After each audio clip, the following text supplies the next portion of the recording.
Greetings, Internet. We're looking at Pinball Eternal project with Adam Pawlowski. Speak up. Adam Pawlowski. So yeah, man. Yeah, Southern Fried Gaming. Here we are. This is a 3-year project I've been working on. Basically R&D'ing everything from scratch. I actually, until I can build a coil winding machine, I'm hand winding all my coils. All the electronics under the hood are mine. Everything here is built by me. It's nothing off the part, nothing off shelf. You know? Wow, so by hand. Basically, I can build it super cheap to release it for $2 grand. That's my price that I want to hit. I got a bunch of heavy metal, death metal, power, thrash metal bands licensed. Here's the full list up here, actually. Oh, wow. Yeah, so it's going to be cool. They're all into, pinball and metal, and they're going to support me. This is just like an alpha prototype phase right now. And you have the license for these songs. I have all these guys. They love it. So their music has never been in a pinball machine or arcade game. None of them, to my knowledge. No, I wanted to get Slayer, but maybe I'll license their game next year or something. Megadeth, I already showed Dave Mustaine in my game. The Megadeth one you saw, he said they want to look at doing a pinball machine. So unless somebody else picks it up, I would like to be the one after this. So here's just some custom features I did. So I have to hand wind all the springs and stuff to make things like this. This is another sequence where the spikes are going to be like 1, 2, 3, 4 and shoot up in a line. All the scoops and stuff work, flippers work. Just rough around the edges right now, slings all work. So again, I build like the flippers for $5, the scoops for $5 with the coils. Off the shelf, you're talking $100 each. How do you determine how many windings need to be in a certain? Well, if you go off the shelf, you kind of know like there's a 26, 1000 or whatever for a slingshot. 22, whatever. But yeah, really it's the 23,800. It's not even the rats, it's the ohms. It's the ohms. So because the ohm is the level of power.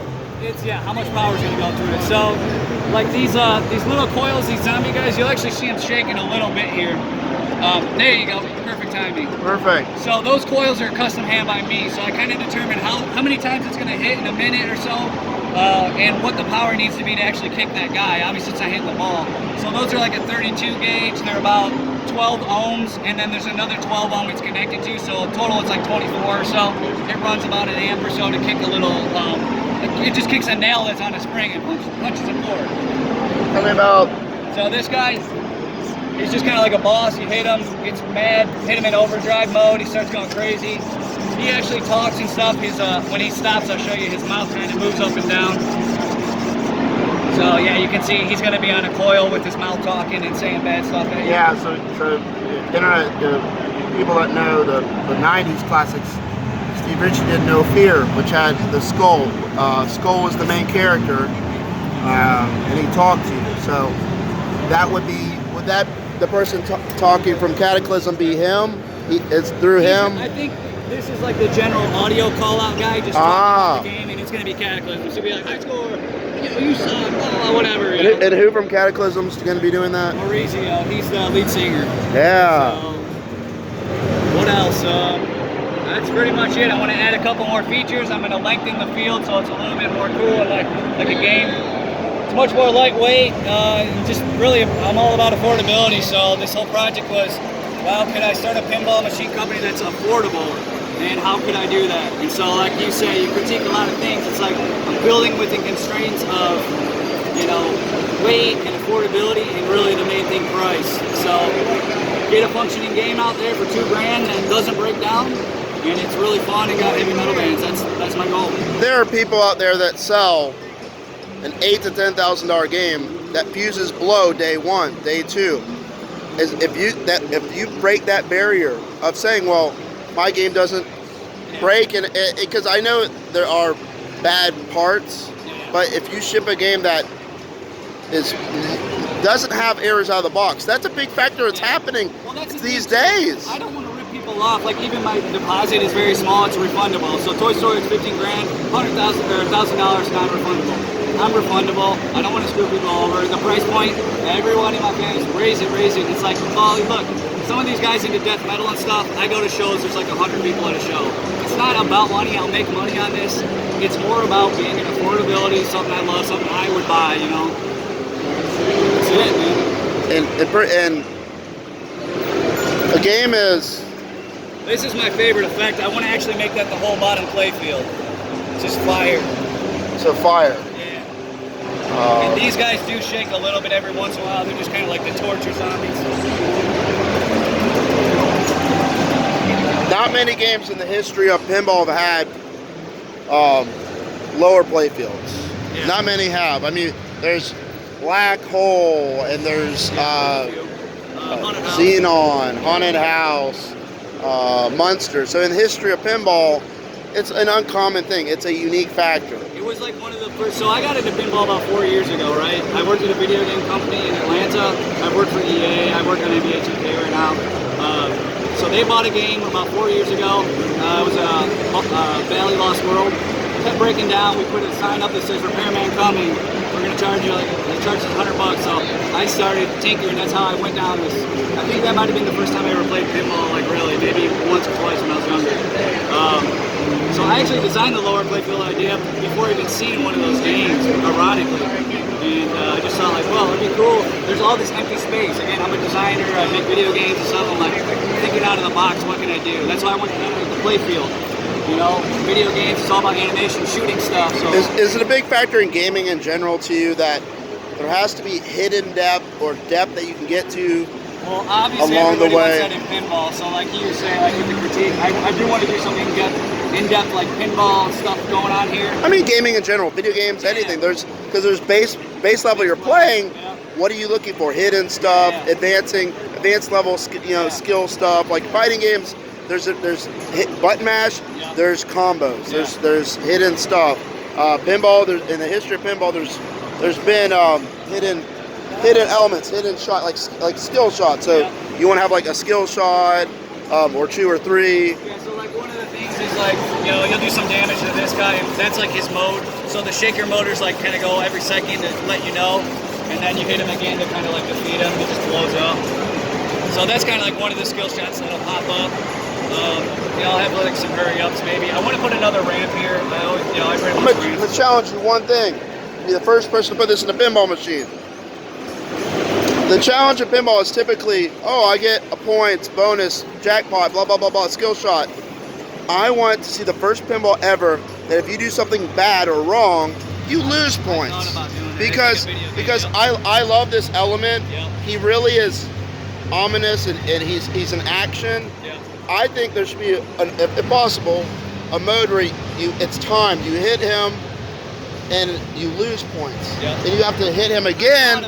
I mean, not a lot, but because he's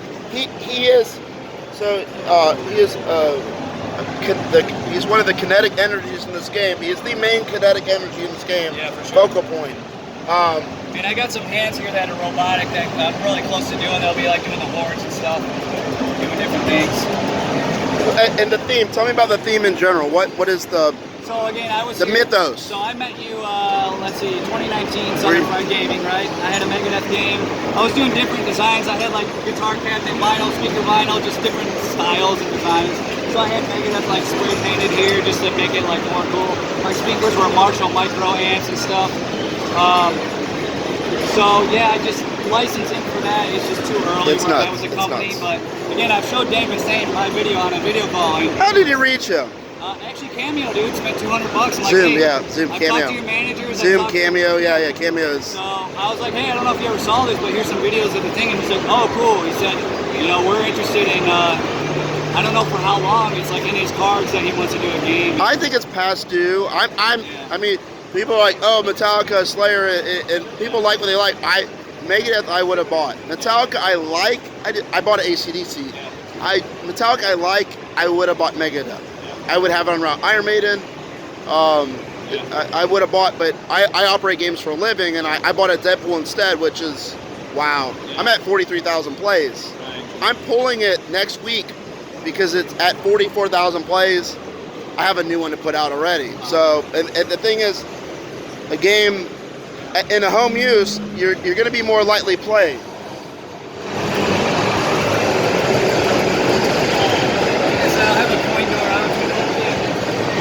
So a lot of people, they're not going to get their hands on the machine right away. I actually might hook up an Arduino that's Wi-Fi. Like if you've ever seen like on live or video game services, so you literally, instead of pressing the flippers, you just plug right into the game, and you can play it like through a streaming thing that I would build, basically. What, like remote in? You remote right into the game. get like a live stream to it or something. And There's one person that did that with the Batman 66. They already did that. Now there's lag. Okay, see, I'm thinking about just getting. Well, they just connected. They connected the switches online, and you just log in and play it for free. But you know, if you own the game, you know, you don't want random people log in your game. But yeah, you can log in. Where you put a camera on it, or like a. It's a thought. I don't know. I mean, I mean, if you had space to put a camera like right here, you know, you could see what's going on. That's never been done. Put it vertical right here. Yeah. And just live stream it.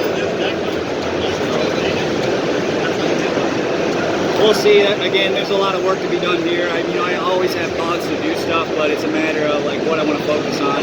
You know, I press my own T-shirts. I made all these little ornaments for the show. Like, yeah, check those out. They got actual balls in them and stuff. Christmas ornaments. Yeah. Just doing different stuff, really. I mean, to me, the creative process shouldn't end when you leave school. Yeah. Our creative nature was deleted by the time we're in senior year of high school. Then we have to become cogs in the machine. Well, when I was like 16, I built a little portable billiards table. And now my friend, I joked about it, like, yeah, this started probably back then. And he's like, you know, on Amazon you can buy like a $300 portable foldable pool table. I'm like, really? Mind blowing, man. My dad was an inventor too. He had a bunch of ideas, but couldn't really get them to market. Oh, they got shirts already. Nice. I like that.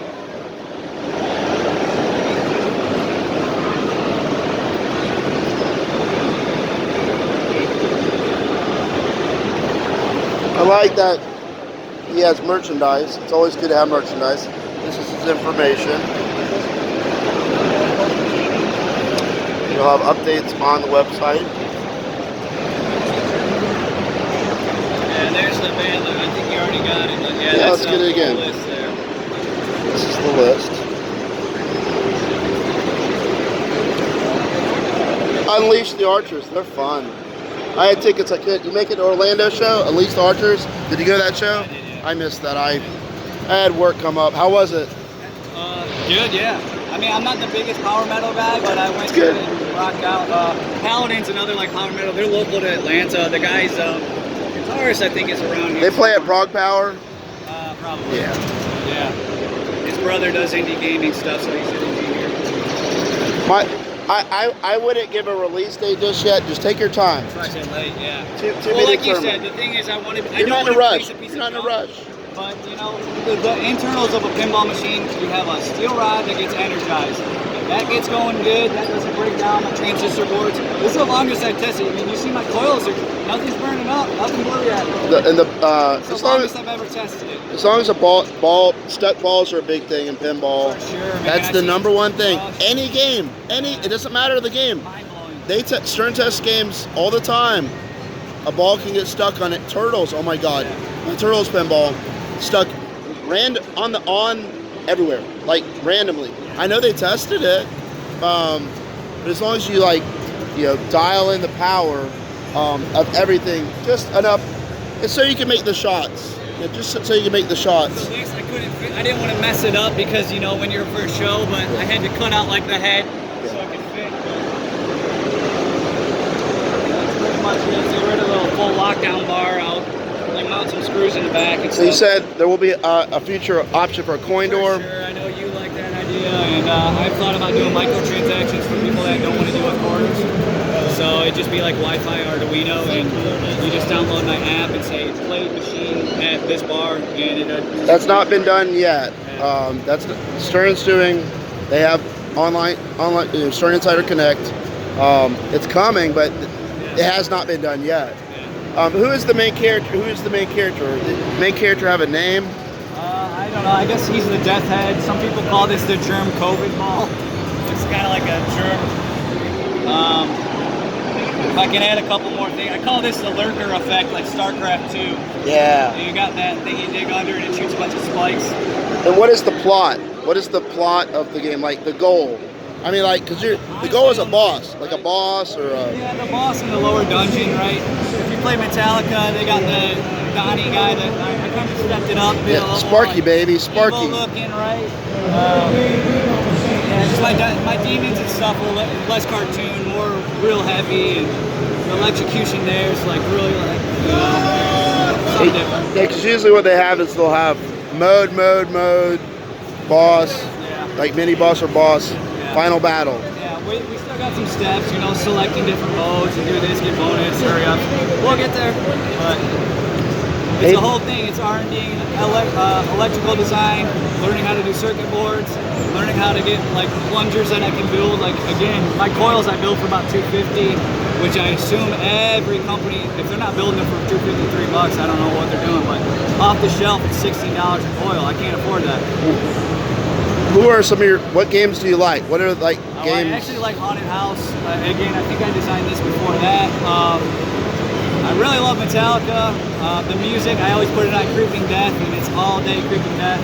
But there's a lot of cool features in that game, you know? The electrocution effect, the process and stuff. What else?